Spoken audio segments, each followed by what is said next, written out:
Hello नमस्कार दोस्तों, मेरा नाम है दिनेश और आप देख रहे हैं जेड क्लास एकेडमी। दोस्तों, इस वीडियो में हम जीके के कुछ महत्वपूर्ण प्रश्न सॉल्व करेंगे। तो कमेंट करके बताइएगा आप कितने इसमें से सॉल्व कर सकते थे।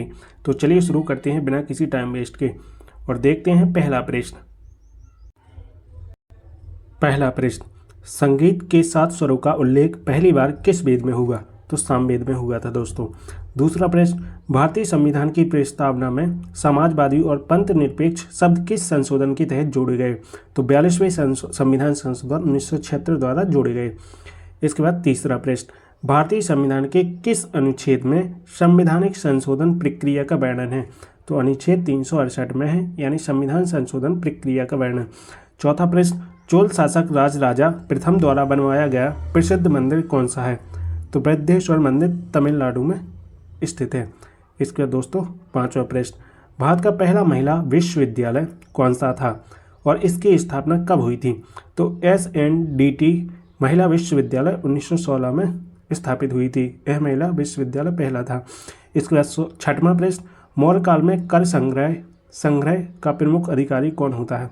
समितिक होता था। इसके बाद दोस्तों सातवां प्रश्न, सतपुड़ा की पहाड़ियों में स्थित भारत का सबसे बड़ा बांध कौन सा है? तो इंदिरा सागर बांध है। इसके बाद आठवां प्रश्न, भारत में पहली जनगणना किस वर्ष हुई थी? तो 1872 में हुई थी। इसके बाद नौवां प्रश्न, रायचूर दोआब का क्षेत्र किन दो नदियों के बीच स्थित है? तो कृष्णा और तुंगभद्रा नदी के बीच में स्थित है। इसके बाद 10वां प्रश्न, मध्यकाल में भारत आने वाले प्रथम यूरोपीय यात्री कौन था?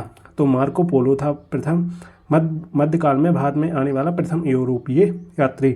11वां प्रश्न, प्यालासी का युद्ध किस वर्ष हुआ था और इसमें कौन कौन शामिल थे? तो 1757 में प्लासी का युद्ध हुआ था। इसमें अंग्रेज रॉबर्ट क्लाइव और नवाब सिराजुद्दौला शामिल थे।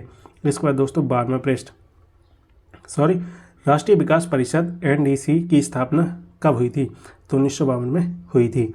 13वां प्रश्न, गुप्त काल के दौरान भारत में प्रसिद्ध विश्वविद्यालय कौन सा था? तो नालंदा विश्वविद्यालय प्रसिद्ध था। इसके बाद 14वां प्रश्न, पहली बार किस संविधान संशोधन अधिनियम के तहत 9वीं अनुसूची जोड़ी गई थी? तो प्रथम संशोधन अधिनियम 1951 द्वारा जोड़ी गई थी।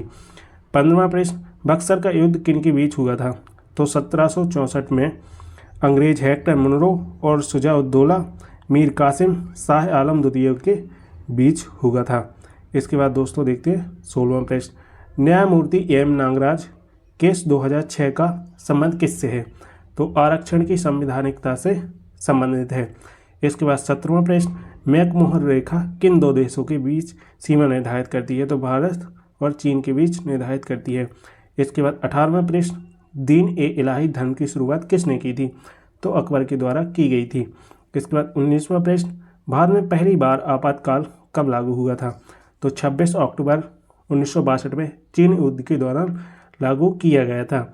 इसके बाद दोस्तों देखते हैं 20वां प्रश्न, सविनय अवज्ञा आंदोलन के दौरान गांधी जी ने किस ब्रिटिश वायसराय से बातचीत की थी? तो लॉर्ड इरविन से की थी। इसके बाद 21वां प्रश्न, विश्व का सबसे अधिक जनसंख्या घनत्व वाला देश कौन सा है? तो मोनाको है। इसके बाद दोस्तों देखते हैं 22वां प्रश्न, चैंपियन ट्रॉफी किस खेल से संबंधित है? तो क्रिकेट खेल से संबंधित है। इसके बाद 23वां प्रश्न, संघ सूची में कुल कितने विषय हैं? तो 100 विषय हैं और मूल सूची में 97 विषय थे। इसके बाद 24वां प्रश्न, अलाउद्दीन खिलजी के समय किसे हजार निरानी कहा जाता था? तो मलिक काफूर को कहा जाता था। 25वां प्रश्न, कौन सी जलधारा अमेरिका के पूर्वी तट पर गर्म जल लाती है? तो गल्फ स्ट्रीम जलधारा लाती है। दोस्तों हमने 25 क्वेश्चन को सॉल्व कर लिया है। तो मैं ऐसा करता हूँ आपको ये समझ आए होंगे। मिलते हैं नेक्स्ट वीडियो में, तब तक के लिए जय हिंद, वंदे मातरम।